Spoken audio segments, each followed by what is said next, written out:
मनीष, वहां पर बताएं इस वक्त क्या हो रहा है, कैसे जो सुरक्षा इंतजाम है वो आप देख रहे हैं एयरपोर्ट पर?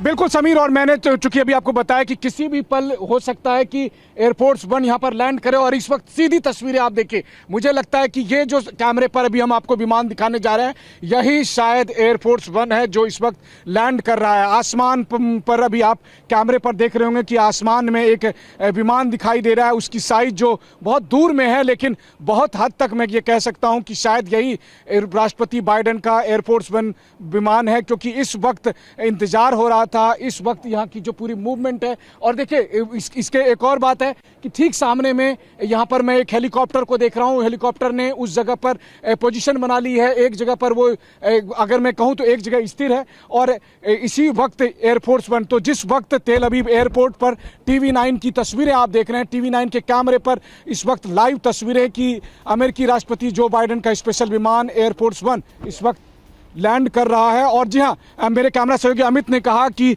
उसका जो हेड है वो ब्लू कलर का है, इसका मतलब है कि यही है वो विमान जिसका हम सब इंतजार कर रहे थे, जो चिर परिचित एयरफोर्स वन की पहचान है उसके साथ। और इसकी साइज और इसके आकार को देख, इस बनावट को देखकर ये मैं कह सकता हूँ कि यही एयरफोर्स वन विमान है जो इस वक्त तेल अवीव एयरपोर्ट पर लैंड कर रहा है। और साथ ही साथ जिस वक्त उसका विमान लैंड कर रहा है, ठीक उसी वक्त उसके ठीक ऊपर में प्रोटेक्शन के लिए एक कॉम्बैट हेलीकॉप्टर उसे प्रोटेक्शन के लिए कवर दे रहा है। तो आप सोचिए कि अभी तस्वीरें आप देख रहे हैं, और इंतजार था जिस घड़ी का इजराइल को, जिस घड़ी का इंतजार था पूरी दुनिया को, इस मायने में कि क्या इस वक्त संकट की घड़ी में अमेरिका इजराइल का उस हिसाब से साथ दे। और देखिए अब इजराइल की जमीन पर एयरफोर्स वन विमान लैंड कर चुका है, और इस वक्त हम आपको वो तस्वीरें दिखा रहे हैं, वो तस्वीरें जो इजराइल और अरब के संभावित जंग की सबसे बड़ी तस्वीरें साबित हो सकती है, क्योंकि इस वक्त एयरफोर्स वन का यहाँ पर आना, इस वक्त एयरफोर्स वन का, और अमित इसी वक्त आप साथ में दिखाइए कि किस तरीके से जब एयरफोर्स वन लैंड कर रहा था तो ये जो हेलीकॉप्टर है ये उसको कवर दे रहा था, प्रोटेक्शन कवर दे रहा था, ठीक एयरपोर्ट के पास खड़े होकर, यानी कि एक तरह से आप कहें तो अगवानी करने के लिए भी, और सिक्योरिटी ऊपर से देते हुए, क्योंकि अंदेशा ये भी था कि गाजा की तरफ से जो लगातार रॉकेट हमले होते आए, एयरपोर्ट को लगातार निशाना बनाने की कोशिश की गई है, तो वैसी स्थिति में एयरफोर्स वन पर किसी भी तरह से निशाना ना बनाया जाए, ये इसके लिए सुनिश्चित करने के लिए लगातार जहां एयर डिफेंस सिस्टम एक्टिवेट था वहीं यहां पर हेलीकॉप्टर भी कवर दे रहे थे। और मैं आपको बताऊं कि कई बार हमले के बाद बीती रात को भी हमने देखा कि कैसे जर्मन चांसलर को इवैक्यूएट कराया गया था जिस वक्त उनका विमान, जिस वक्त वो विमान पर जाने वाले थे, और इस वक्त जी हाँ बिल्कुल देखिए, और मैं आपको अभी दिखाने की कोशिश कर रहा हूं कि एक बार फिर, क्योंकि जिस वक्त एयरफोर्स वन विमान ने लैंड किया है और उसके बाद मैं जहां पर खड़ा हूं उसके ठीक अपोजिट डायरेक्शन में है, और जैसे ही मुझे मौका मिलेगा मैं एक बार फिर आपको वो तस्वीरें दिखाने की कोशिश करूंगा। अगर वो बिल्कुल, और मनीष आप ये तस्वीरें दिखाइए, ये तस्वीरें इस वक्त लाइव हमारे दर्शक देख पा रहे हैं। जो बाइडेन इस वक्त लैंड कर चुके हैं तेल अवीव एयरपोर्ट पर, उनका विमान एयरफोर्स वन लैंड कर चुका है, और इसकी लाइव तस्वीरें TV9 भारतवर्ष ने आपको दिखाई सीधे तेल अवीव एयरपोर्ट से, जहां मौजूद हैं हमारे सहयोगी मनीष झा। लेकिन मनीष, जिक्र इस बात का भी हो रहा है कि यह दौरा तो पहले से तय था, लेकिन जो बाइडेन के तेल अवीव आते आते बहुत कुछ बदल गया है, क्योंकि गाजा में जिस तरह से एक अस्पताल पर बड़ा हमला हुआ, 800 से ज्यादा लोगों की जान गई, उसने बहुत कुछ बदल कर रख दिया। क्योंकि इजराइल के बाद जॉर्डन जाना था, वो दौरा भी रद्द हो गया, अरब वर्ल्ड के लीडर से अब मुलाकात नहीं होनी है जो बाइडेन की। क्या महसूस कर रहे हैं आप, बदलता हुआ कैसे आप पूरा सिनेरियो देख रहे हैं, जरा बताएं।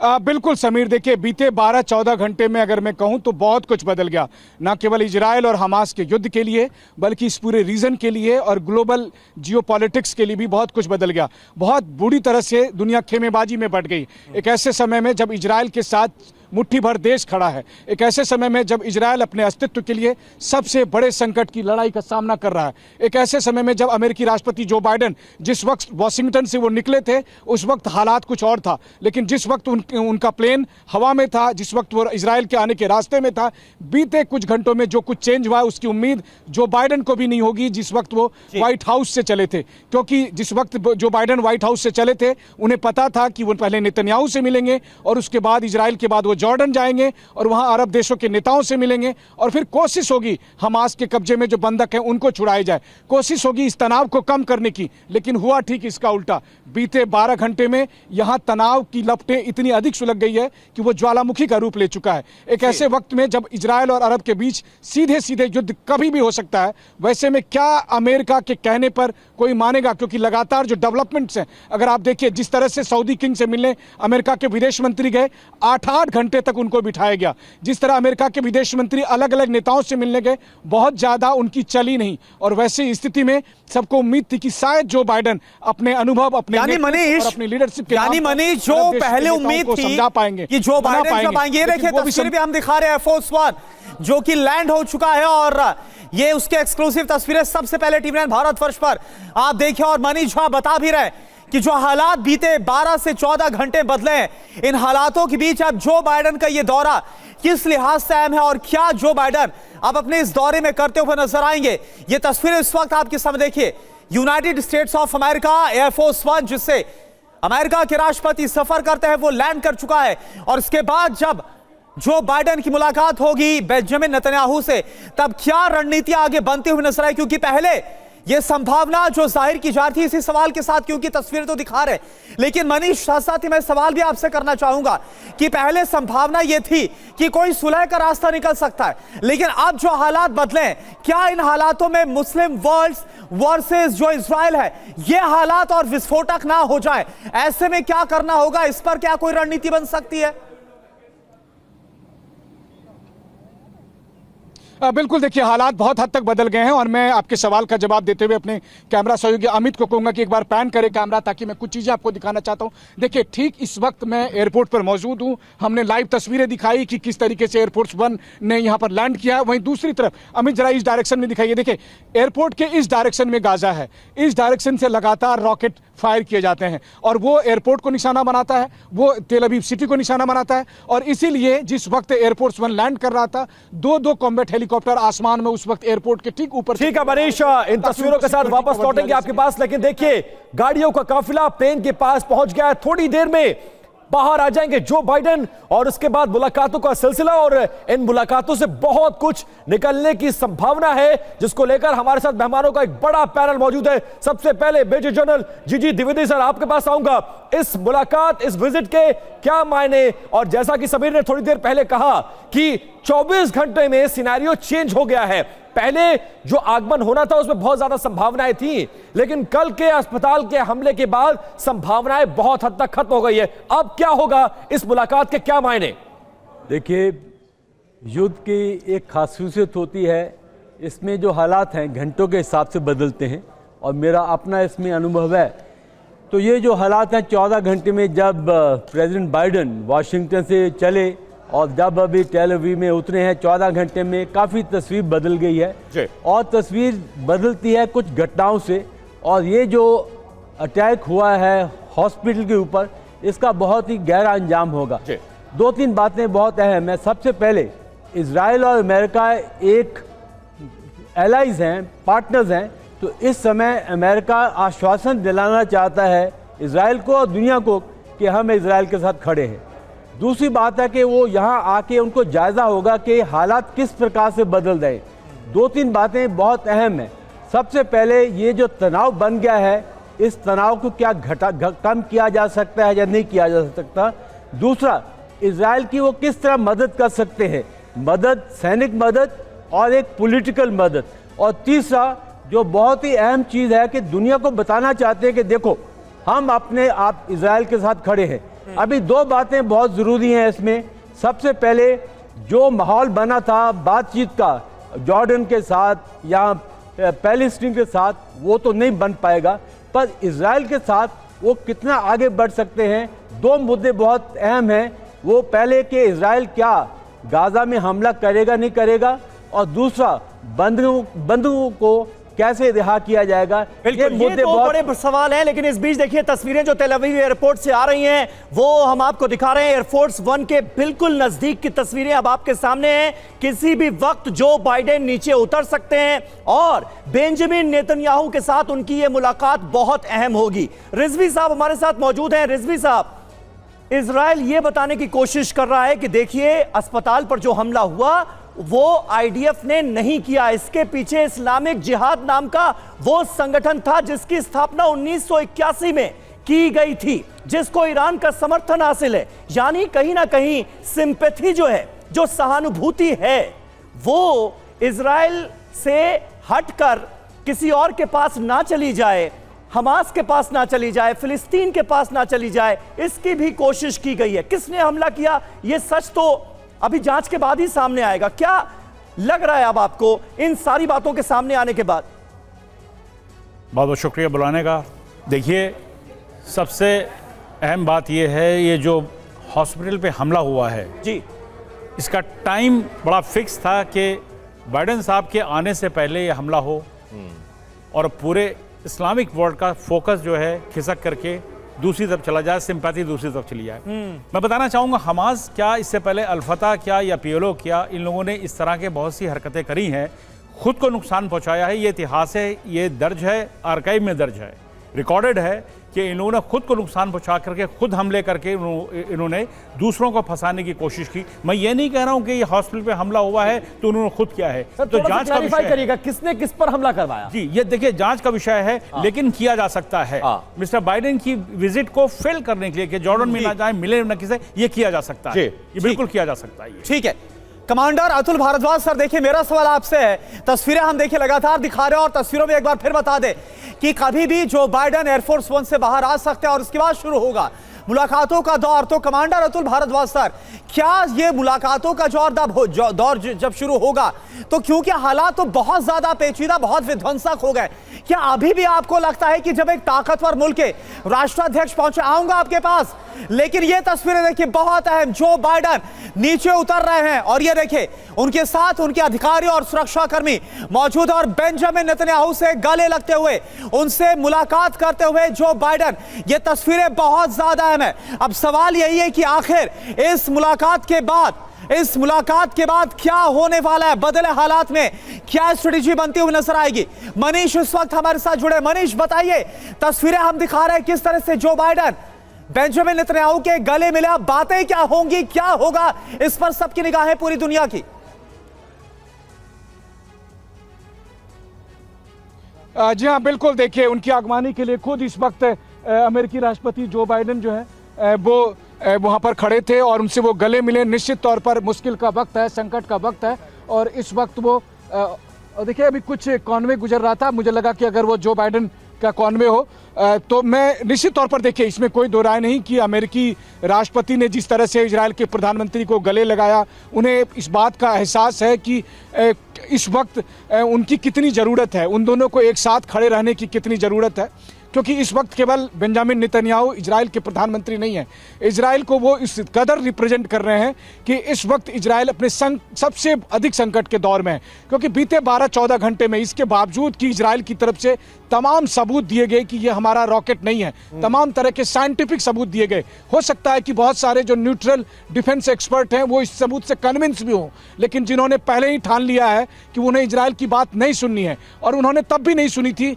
जब 7 अक्टूबर को हमास ने हमला किया था, उन्होंने तब भी नहीं सुनी थी जब इजराइल के 1400 लोग मारे गए थे, उन्होंने तब हमास की बात सुनी थी। सोचिए, हमास ने एक वीडियो रिलीज किया और हमास ने कहा हमने निर्दोषों को नहीं मारा है, और सभी अरब देशों ने हमास की बात को एकदम उसी तरह से मान लिया जैसे कि वो ईश्वरीय वचन बोल रहे हैं। बिल्कुल बिल्कुल मनीष, आप सच कह रहे हैं और बहुत ज्यादा ऐसे सवाल हैं जिनका जवाब आना सामने बाकी है, और बहुत सारे सवाल उठाए जा रहे हैं कि आखिरकार इस हमले का जिम्मेदार कौन है। ऐसे वक्त में जब अमेरिकी राष्ट्रपति जो बाइडेन का इजराइल दौरा पहले से प्रस्तावित हो, हमारे साथ हमारे एक और संवाददाता युद्ध के मैदान से सुमित चौधरी भी जुड़े हुए हैं। सुमित, इस हमले की टाइमिंग को लेकर सवाल खड़े किए जा रहे हैं।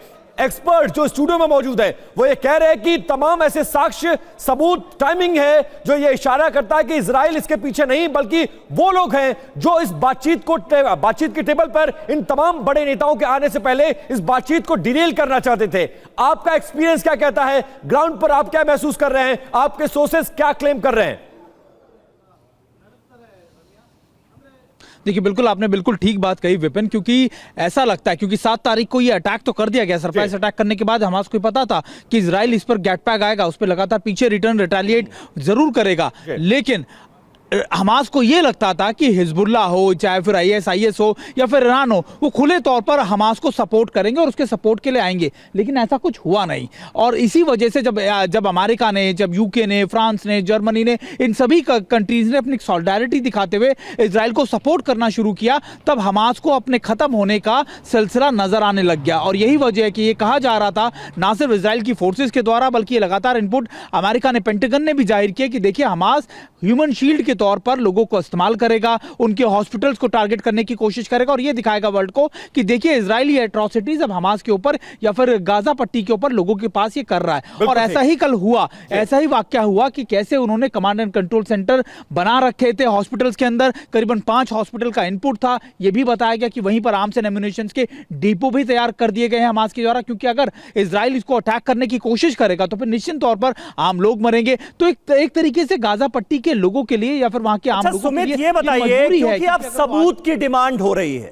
व्लादिमीर पुतिन ने भी कहा कि भाई इजराइल के पास अगर सबूत है कि यह हमला उसने नहीं किया है, किसी और ने किया है, तो इसका सबूत सामने रखें। बार बार नाम सामने आ रहा है PIJ का, फिलिस्तीन इस्लामिक जिहाद, वो संगठन जिसे इस हमले के लिए जिम्मेदार बता रहा है इजराइल। उसके बारे में क्या इंफॉर्मेशन है? जांच जो हुई है उसमें क्या नतीजे सामने आए हैं जिसके बाद इस संगठन का नाम लिया गया? देखिए बिल्कुल मैं आपको बताऊं समीर की संगठनों के नाम लगातार बदलते रहते हैं, लेकिन उनके काम करने का तरीका या आइडियोलॉजी गाजा पट्टी पे एक ही रहती है। उनकी सिर्फ एक स्ट्रैटेजी है इजराइल पर अटैक करना, ज्यादा से ज्यादा उनको टारगेट करते हुए उनको बर्बाद कर देना। अब मोटे तौर पर आप जिन सबूतों की बात कर रहे हैं समीर, उन सबूतों को अगर आप देखें, कल रात को जब ये अटैक हुआ उसके 2 घंटे के बाद ही इजराइल की फोर्सेज ने कई ऐसे CCTV, कई ऐसे कैमरास, कई ऐसे मैप्स के जरिए बता दिया था कि देखिए मल्टीपल रॉकेट फायर किए गए थे बिल्कुल उस हॉस्पिटल के पास की लोकेशन से, और एक रॉकेट जो था वो मिस फायर करते हुए हॉस्पिटल बिल्डिंग पे गिरा। लेकिन वहां पर मौजूद जो आर्म्स एंड एम्युनिशन थे, जो लगातार सामान रखा हुआ था, उसने और उस आग को भड़काया और इतनी बड़ी त्रासदी, इतने ज्यादा लोग मारे गए। देखिए जंग के मैदान में सबूत कोई भी पेश करे, एलिगेशन किसी पर भी लगे, वो कभी साबित नहीं हो पाते। और कोशिश यही होती है कि हर दूसरा आदमी यही दिखाए कि हमने ये नहीं किया है। ये हमने हर वॉर के अंदर देखा है, चाहे वो रशिया यूक्रेन की वॉर हो, अफगानिस्तान में हो, चाहे वो आप रशिया अभी इजराइल की वॉर में हो, ये हमेशा होगा। ना तो उसको इजराइल का एक्सेप्ट करेगा, ना कभी हमास एक्सेप्ट करेगा। बस वहां के लोगों के ऊपर जो त्रासदी हुई है वही उस चीज का दंश, उस चीज को हमेशा महसूस करते रहेंगे। और अभी जंग के मैदान में ये चीजें चलती रहेंगी समीर, ये रुकने वाली नहीं है, क्योंकि इजराइल अपने ऑब्जेक्टिव से पीछे नहीं हटेगा। बिल्कुल, और वो साफ तौर पर समझ भी आ रहा है। सुमित आएंगे आपके पास, मनीष आप भी हमारे साथ मौजूद हैं। कमांडर अतुल भारद्वाज सर, मेरा सवाल देखिए आपसे, ये तस्वीरें अपने आप में बहुत कुछ कहती है। जब जो बाइडेन मुलाकात कर रहे हैं बेंजामिन नेतन्याहू से, आप देखिए ऐसे वक्त में जब ईरान तक की तरफ से कह दिया गया, धमकी दी गई कि अब बर्दाश्त से बाहर हो गया, बहुत कुछ हो गया है, कल के जो अस्पताल में हमला हुआ उसके बाद जो मौतें हुई है, क्या ये तस्वीरें बताने के लिए काफी है कि ये एक मैसेजिंग भी है उन देशों को, उन मुल्कों को, अगर किसी ने इजराइल की तरफ आंख उठाकर देखी? देखिए ये तो एकदम तय है कि अमेरिका इजराइल के साथ है और वो हमेशा से रहा है। $4 बिलियन एनुअली अमेरिका उसको आर्म्स सप्लाईज में मदद देता है इजराइल को, और उसका एक बहुत बड़ा बैकबोन है इजराइल। जो भी ऑपरेशन इजराइल करता है उसके पीछे अमेरिका खड़ा है एकदम। ये पर बाइडन का आना, इसके लिए उसने 2 एयरक्राफ्ट कैरियर्स भी भेजे हैं, आप ये भी देखते हैं। पर बाइडन का इस वक्त आना ये दिखाता है कि कहीं पर बाइडन को लगता है इजराइल जो है वो बदले की आग में इतना झुलस चुका है कि वो लॉज ऑफ वॉर को बिल्कुल ऑब्जर्व नहीं कर रहा है, और कहीं पर उसको रोकना पड़ेगा। नहीं तो अमेरिकी प्रेसिडेंट का आना, और ये बहुत बड़ी बात है, तो वो कहीं पर उनको काम करने के लिए आया है, कहीं पर उनको ठंडा करने के लिए आया है इजरायलीज़ को। जहाँ तक बात वो हॉस्पिटल के ऊपर अटैक की है, ये तो कहना बड़ा मुश्किल है कि किसने किया होगा इस वक्त, क्योंकि अभी तक डाउट आ रहा है। बट एक चीज़ बहुत साफ है कि इससे एक चीज़ दिखती है कि कहीं पर पॉलिटिकल लीडरशिप और इजरायली मिलिट्री में भी कहीं पर डिफरेंसेस आ सकते हैं। पॉलिटिकल लीडरशिप ने काफ़ी हद तक जो ग्राउंड ऑपरेशंस है उसको रोका हुआ है अभी तक, और इजरायली मिलिट्री है वो एकदम अंदर घुसना चाहती है इस वक्त। तो ये बाइडन का आना, और जो अमेरिका ने इससे आने से पहले भी उनको कहा था कि अगर आप नेतन्याहू को ये धमकी दी थी कि अगर आप ऑक्यूपाई करते हैं गाजा को तो वो बहुत बड़ी मिस्टेक होगी। बिल्कुल, और अमेरिका ने सर अपना रुख साफ कर दिया। महेश सचदेवा सर भी हमारे साथ स्टूडियो में बने हुए हैं। सर, आपका अनुभव क्या कहता है अब जब जो बाइडेन इजराइल की धरती पर लैंड कर चुके हैं, मुलाकातों का सिलसिला शुरू होगा, क्या एक्सपेक्ट करते हैं आप इन मुलाकातों के बाद? और गाजा पट्टी में जो युद्ध चल रहा है, जो ग्राउंड ऑपरेशन चल रहा है, उस पर क्या इंपैक्ट, क्या ये बढ़ेगा या आपको लगता है कि युद्ध थोड़ा सा रुकेगा, शांत होगा, थमेगा? थोड़ा सा मैं चाहूँगा आपसे जी। अगर 75 साल की अरब इजरायली युद्धों को देखा जाए तो जितने भी युद्ध हुए हैं उनमें ऐसी अप्रत्याशित चीज़ें प्रत्याशित रही हैं। चाहे 48 में दार यासीन हो, चाहे 82 में शाबरा शातीला हो, या इस समय अल अहली हॉस्पिटल हो, जो कि जो भी एक ईसाई हॉस्पिटल है, जिसको जेरूसलम की एक ईसाई डियोसिस चलाती है। इन सब प्रकरणों में पहले भी ऐसे कांड होते रहे हैं और ये साबित हुआ है कि इनसे लड़ाई में नया मोड़ आता है, शांति होती है। दार यासीन के बाद इजराइल से अरबों का निकालना बंद हुआ था। साबरा शातीला के बाद सवाल ये है कि इम्पैक्ट अब क्या इस मुलाकात से निकलेगा? शाम तक, कल तक क्या एक्सपेक्ट किया जाए जब जो बाइडेन इजराइल में मौजूद हैं? तो इसमें ये कहना चाहूँगा कि जो बाइडेन ने 10 महीने तक नेतन्याहू से मुलाकात नहीं की थी। नेतन्याहू इस साल जनवरी में प्रधानमंत्री बने थे और ये सबसे लंबा अरसा है कि नेतन्याहू की और किसी भी राष्ट्रपति से मुलाकात नहीं हुई है अमेरिका की। तो ये दिखाता है, और अब आप देख रहे हैं कि नेतन्याहू ने आगे बढ़ के जो बाइडेन को अंगीकार किया है। राष्ट्रपति वहाँ मौजूद है, इजराइल के राष्ट्रपति बाद में मिले हैं। पहले नेतन्याहू अपना दिखाना चाहते हैं कि मैं उनके करीब हूँ। तो ये दोनों के बीच में कुछ खटास है जो कि 10 साल पुरानी है, और ये जो दिखा रहे हैं आप देख लीजिए, बाइडेन कहाँ देख रहे हैं और वो कहाँ ये राष्ट्रपति हैं जो कि उनसे बाद में मिलाया जा रहा है। तो अब आते हैं मंतव्य क्या है राष्ट्रपति बाइडेन के विजिट का। ठीक है सर, मैं 1 मिनट आपको रोकना चाह रहा हूं। जल्दी से एक बार फिर तेल अवीव का रुख कर लेते हैं। मनीष झा वहां से हमारे साथ मौजूद हैं। मनीष, खुद इजराइल की एक्सपेक्टेशन क्या है अमेरिकी राष्ट्रपति जो बाइडेन के इस दौरे से? क्योंकि देखिए, अमेरिका तो इजराइल के साथ खड़ा ही है, लेकिन इससे बढ़कर आगे क्या संदेश दिया जाएगा इस दौरे के जरिए? बिल्कुल समीर, जब अमेरिकी राष्ट्रपति जो बाइडेन अब एयरपोर्ट से तेल अवीव के केम्पिंस्की होटल की तरफ रवाना हो गए हैं, जहां पर कि जो बाइडेन और नेतन्याहू के बीच मीटिंग भी होगी। इससे पहले दोनों की मुलाकात हो ही गई है। देखिए, इजराइल की जो एक्सपेक्टेशन है वो कल शाम में कुछ और थी, आज सुबह कुछ और है, क्योंकि बीते रात में बहुत कुछ बदला है। कल शाम तक वो यही सोच रहे थे कि उनको ग्राउंड ऑपरेशन करने की कुछ इजाज़त मिले, और ताकि इजराइल अपना बदला ले सके, 7 अक्टूबर का बदला ले सके। और इसीलिए वो चाहते थे कि अमेरिका पे हम इस बात का दबाव डालें कि देखिए, हमें 200 बंधकों को रिहा कराना है, हमें हमास का सफाया करना है, इसलिए हमें ऑपरेशन करने की इजाज़त मिले। लेकिन दूसरी तरफ हॉस्पिटल पर अटैक के बाद अब स्थिति जो बदली है, वहां पर इजराइल की एक्सपेक्टेशन। और यहां पर मनीष, मैं एक बात क्लियर कर दूं, बहुत बड़ी खबर इस वक्त, क्योंकि प्रधानमंत्री नरेंद्र मोदी का रिएक्शन भी इस पर सामने आ गया है। गाजा के अस्पताल पर जो हमला हुआ है वो बहुत दुखद है। अस्पताल में लोगों की मौत से मैं बहुत दुखी हूं, यह कहा है प्रधानमंत्री नरेंद्र मोदी ने, और कहा है कि हमारी संवेदना पीड़ित परिवारों के साथ है। घायलों के जल्दी ठीक होने की मैं प्रार्थना करता हूं। और जो बड़ी बात प्रधानमंत्री मोदी की तरफ से कही गई है वो ये कि जवाबदेही तय होनी चाहिए।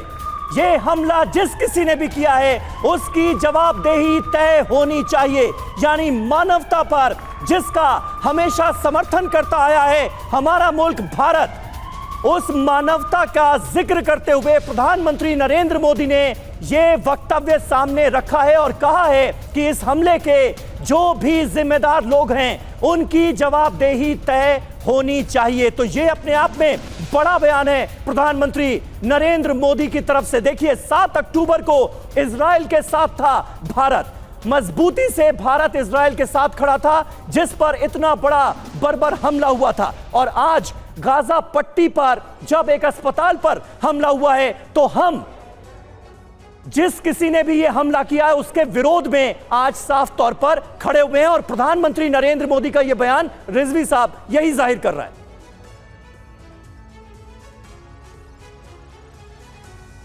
हुई है और जैसी कि खबरें भी छन कर आ रही हैं कि जो हॉस्पिटल पे हमला हुआ है, जी, मैं सीधे ये नहीं कह सकता हूं कि ये फिलिस्तीनियों का है या किसने किया है, लेकिन ये देखना पड़ेगा, ये भी एक कोई अंतर्राष्ट्रीय साजिश है कि बाइडेन की इस विजिट को फेल किया जाए और दूसरों से उनकी मीटिंग ना हो।